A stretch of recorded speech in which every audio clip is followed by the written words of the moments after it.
আমরা খুশি না। এখন আমাদের সাথে না, আপনারা সবাই জানেন যে এটা তো কোনো ধরনের রাজনৈতিক বা অন্য কোনো আন্দোলন না। এটা আমরা পিএসসির এখানে যে জমায়েত, এটা শান্তিপূর্ণ সহ অবস্থান এবং এটা হচ্ছে আমাদের অনুরোধ, দাবি, স্মারকলিপি নিয়ে আসছি। অতএব আমাদের এই ধরনের কোনো কর্মসূচি আমাদের নাই।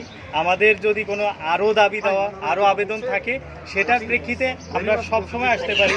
PSC is always open to its candidates, আমরা সেটা মাথায় রাখবো। এবং এই জিনিসটা বারে বারে স্যাররা এনশিওর করছেন।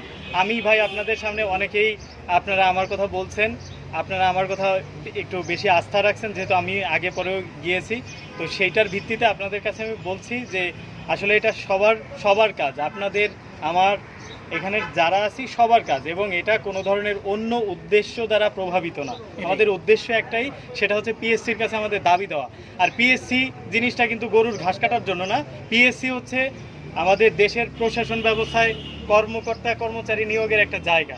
তো সেইখানে তারা তো এই বিষয়টা নিয়েই কাজ করেন, তাদের বাস্তবতা আছে, এটা আমাদের স্বাভাবিক একটা সেন্স থেকেও আমরা বুঝতে পারি। তো সেই যে বাস্তবতা, সেইখানে আমরা একটু প্রভাব রাখতে চাই আমাদের সুবিধা অসুবিধা বিবেচনায়। তো স্যারেরা এই বিবেচনাটা করেছেন। আমরা 46-এর জন্য আমি বলতেছি বারে বারে যে 46-এর বিষয়টা 27 এপ্রিল স্যাররা একটা ডেট ফিক্সড করে দিয়েছিলেন।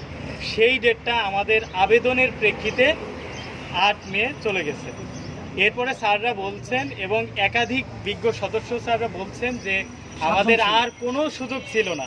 যদি থাকতো বাবা, ওনারা আমাদের জুন মাসে নিতাম, মানে যথেষ্ট স্নেহ দিয়ে বলছেন যে আমাদের যদি থাকতো, আপনাদের 2-1 সপ্তাহ বৃদ্ধি করাতে আমাদের কোনো ধরনের অসুবিধা ছিল না।